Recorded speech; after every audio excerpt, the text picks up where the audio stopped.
So about 6 months ago, I bought this foam clay kit because I wanted to try it and I wanted to see what creative things I could do with it. But the other day, I was going through my supplies and I noticed a lot of these are drying out already and they're not good anymore. So I thought it's time to find out which ones still work and time to come up with new foam clay ideas. Let me show you what I can do. I started by sorting all of the clays and figuring out which ones I had to throw out, like this one. It was so hard, so directly into the trash. Some of them seemed like they were okay through the bags, so I left them, and some I had to take out to really see if they were usable. I did find some like these which were better but not at their prime, but just in case I kept them and transferred those to the mini Ziploc bags included and continue the sorting. Look at this one. You can tell that this is so hard and you cannot use this at all. To the trash. Okay, so I sorted the clay and I threw away, I think it's about half. It wasn't as bad as I expected, maybe less than half. And construction started next door. I'm so sorry for the background noise. So it's not that bad. I have a lot of colors, a lot of options. And I also have some of this as backup because this one you can color any color you want. And I think if I would have to choose one, I would probably choose this one because it's more versatile and because it's kept soft longer. There's just a little part here on top that's hardened, but most of it is perfect. The only thing though, it is really fun to receive all of the colors pre-mixed and have fun with them. So if you're gonna buy this kit, be mindful that you cannot wait 6 months like I did to use it, and just go ahead and have fun with it. I'm gonna link both clays below if you want to try them. So with the colors sorted and everything, it's time to see what I can come up with. I have a few ideas, but now they're gonna have to be adjusted to the colors at hand. Let's do it. My first idea is inspired by this pen that I bought the other day. Sadly, they put a price tag on it, and when you try to take it off, it rips off the pen. This pen is very squishy, and I know I won't be able to recreate that squishiness, but my version will still be super light to use and of course a lot of fun. I took out the lead from a purple gel pen to use in my design because I am going to use purple clay for this project because I am creating an alien. I should have noticed that the light purple was too hard already to work with, but what I did was try to add water to it and some of the white clay to make it softer, which worked, but it was still too hard. Now that I'm editing and I've gone through all the projects, I do want to tell you, you have to work with this clay when it's soft. It's easier to manage, you can do more things with it, and it won't crack up as much. When it has started to harden, it's almost impossible to smooth it out. At this point, I decided to change the pen I'm going to use because I realized that the gel pen needs to be capped for it to not dry out. So I replaced it with the lead of a regular ballpoint pen. I was trying to roll my clay around the pen and keep it in there, and it did not work at all. And now I'm certain that the dryness of the clay is what made this worse. But at that moment, I didn't realize that, so I carried on trying to make it work. It wasn't really sticking, so I took another approach by rolling my clay flat, but that made it stick, so I had to use my silicone mat on top.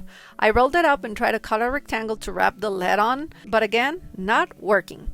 So I opened it up and sanded the pen just a tad to make it rougher so that I could add a little bit of white glue to make it stay in place. I thought I would add a thin layer of clay that sticks to the pen, and then when that dried a little, add more clay on top to model my creature. While that dried, I drew on my sketchbook to come up with some possible designs for the alien. Since this clay dries so fast, that was enough time for the new barrel of the pen to dry, so I was able to add more clay on top and start modeling the teardrop shape for my baby alien's big head. I tried to smooth it all out, but because the clay was a little bit dry already, it wasn't great. Even after I spent a long time on it and did my best, there are still areas where it's definitely bad. In any case, I decided to jump to add more details, and I decided my character would have 3 eyes. So I put those in with darker purple clay, which was much easier to manage, and also gave him some floppy ears, kind of like the ones cows have. I also gave it some little arms, and to conceal the top, which was really not smooth and had like a crack, I added some hair to it as well. I was really happy with how my character was turning out and really enjoying this part of the process of designing him and adding all of the extra little things. I also added a belly patch just to give it more detail, and here comes my favorite thing that I gave him. Can you guess what it is? It was really hard to model at this size, but still my favorite. It's a little plushie that this baby alien is holding. I wish you could guess what it is before I tell you. Okay, after modeling, I added the eye shinies and the mouth with a paint marker, and as soon as I did that, I thought, hey, Billy! So this is Billy, the baby alien. I love him so much. I also added details with my marker to his plushie, and now you can see it's a little cow that he has. Do you get it?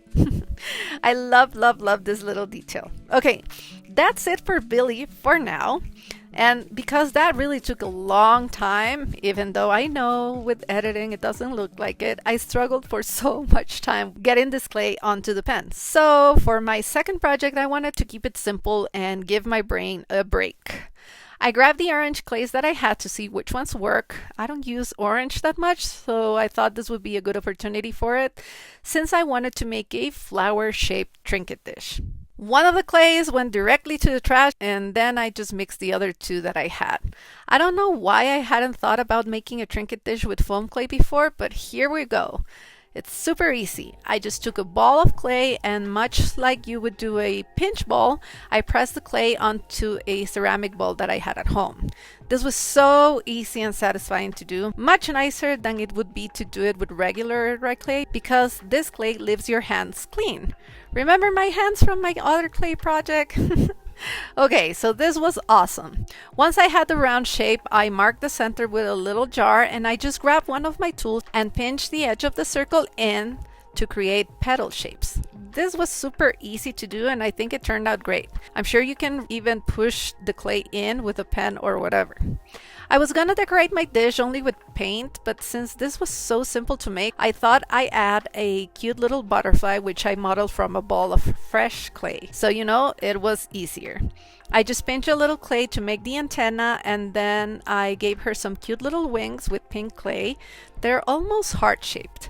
I placed her on my ball, and I also gave her a belly patch, just to add more color to it and to use more of these clays that I have before they completely dry out. I did her face with my markers, and that was it. That's my little trinket dish. I'll show you everything at the end, because right then I was enjoying it all so much I just wanted to make something else. Okay, on to the next project, and we're making rings. And I know I made rings on my last foam clay video, but these are completely different. Trust me. I saw these rings on Pinterest, and I thought foam clay is the perfect material to use to make these clay rings because it's so lightweight. Since the last time I made rings, my band shrunk so much, I brought in a ring of my own, and I'm using my brush to measure the size I need the band to be. So I'm putting the ring on the brush and marking it with a pencil so I can wrap the clay around it.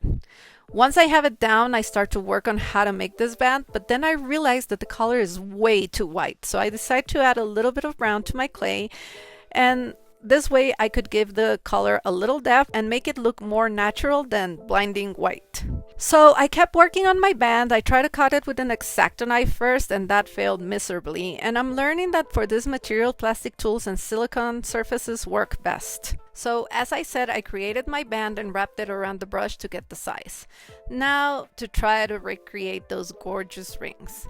I thought the way to do it was to make some circles and wrapping and moving them in very organic ways. It wasn't as simple as I thought it was going to be, but I kept trying and trying until I found a wraparound shape I liked.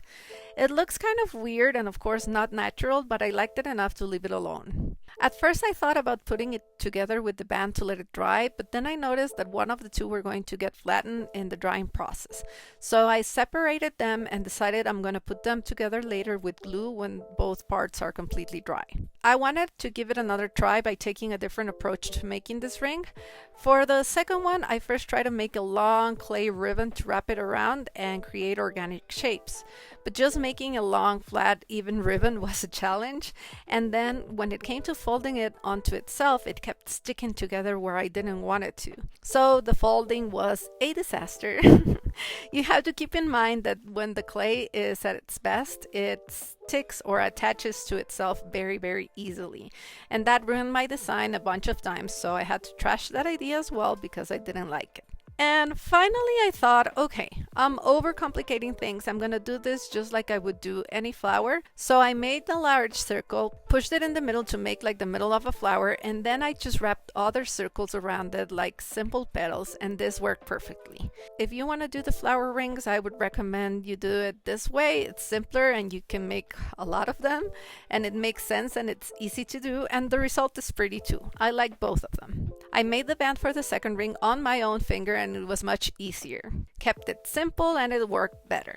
Anyhow, because this is so much fun, I decided to create a berry kirsch over the top third ring. I'm using this turquoise clay, which is almost dry, but I thought it would work for this. And all I did was make 5 little balls, which I put together, and then with my clay tool, I pushed in the middle, and then I pushed all of the balls together, added an extra little ball from a different color to the center, and again I made a quick band just around my finger, a little bigger than what I wanted to because I'm positive this thing shrinks when it dries. Left all 3 to the side to dry, and I'll show you how I ended up having to put them together at the end when everything dries. Not what I expected. Anyhow, next project, I'm using pink and blue for this one. I did wash my hands before grabbing these 2 clays because I don't know if you noticed that some of these colored clays do stain my hands a lot, and that color will go onto a different colored clay if I don't wash them. Anyhow, for this idea, I'm making some matching keychains, which I think would be a beautiful gift now that Valentine's Day is around the corner. You can make this for your best friend, your mom, yourself, your partner, whoever you want. I made 2 little balls with each of the clays and modeled them into little bodies that were about the same size. For the blue one, I pinched out little ears because I'm using that one as a cat, and I left the pink alone. The first thing I did once I had the basic shape was I pressed in a paper clip to have a ring from where to attach the keyring. Next step was to create a belly patch for both of my characters because, as you're gonna see, I'm bringing in a magnet and pushing it in its belly, which I then cover with a thin layer of a different colored clay. I didn't know if this was gonna work, but I thought it was worth a try. I did the same thing for my dog and also gave it little ears and a tail, and of course a tail to my cat as well. Once I was done modeling them, I drew the faces with my paint marker and made 2 little clay hearts for them to match better. At this point, I did want to test if the magnets work holding them together, but because the clay wasn't dry, if I had put them together, the clays would have stuck together and tear each other apart. So again, we're gonna have to wait to the end of the video to see if the matching keychain idea worked. Okay, last project, and I've been seeing a lot of mini paper bouquets on TikTok recently, and I think those make for a really cute simple gift. So I thought creating one with foam clay would be super cute. I grabbed some green clay and wrapped some toothpicks with it. This was much easier than when I wrapped my pan. I think it was because the clay was much softer because I did see a difference between the first one I wrapped and the last one as the clay had started to dry. It was easy. I just rolled the long piece of clay and then stick the toothpick in the middle, roll it again, and it's done. I did leave one of the pointy sides so I could put my flowers in. For the first flower, all I did was make little balls and flatten them and then line them up, and once they're all lined up, I just wrap them around and you get the flower. I really liked how it turned out, but it was too small, so I went ahead and pressed more little balls of clay to make more circles, which I added around, making my flower larger. I made a second one in exactly the same way, and then for a third one, I brought out this light violet clay to make a different type of flower. For this one, I made a little circle and 6 petals, sort of tear-shaped, 3 larger ones and 3 smaller. Then you just press the 3 smaller ones around your little ball and the larger ones around the whole thing. I wanted to do another one with this clay, but it's already too dry and too hard to work with, so if it sounds like this, I mean, it's better to throw it away. You can't do anything with that, so I brought out a different one. This one is also a little dry, but in any case, I wanted to try to make one flower with it before I threw it away. Finally, I had this yellow clay, which was still very soft, so I used it for 2 flowers. Simple ones, just like the one I made for the ring. With all my flowers ready, I just put them together in the prettiest way I could and wrapped them with a piece of butcher paper, moving them around until I liked the composition. Remember, these are still not completely dry, so when I put them together, they're gonna stick to each other. Wrap it around with the butcher paper, tie it all with a little bit of twine, and then I cut the excess paper at the bottom because I wanted the stems of the flowers to show a little bit so you can see it's a proper bouquet. Now, let me show you everything we made because everything is dry and I can show you the final results. Here's Billy saying hi. I love him so much. I love him holding his little cow. He's so cute. Here's the Trinket Dish. I did add some shinies to the butterfly's eyes and polish that face a little bit off camera. And here are all of the rings that we're gonna put together now.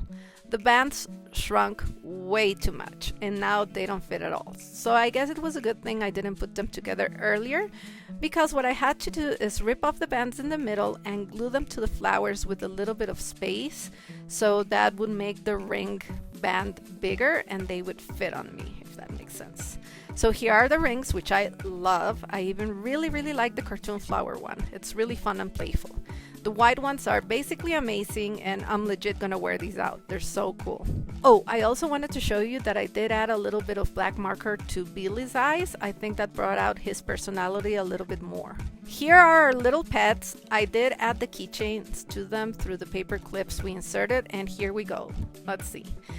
It's a little hard to film from this angle, but it does work. You can see, yay! They stick together because of the magnets. Now, if I would do it again, I would probably use a thinner layer of clay to cover the magnet, or just a stronger magnet. And finally, here's my little bouquet of flowers. So many uses for this one. You can, have it as it is for a gift, stick it to a card, put a magnet or a pin on its back. So pretty and such a cute little gift. Okay, that's it for me today, and if you want to see even more foam clay ideas, let me know, because I came up with a lot of stuff when I was preparing for this video.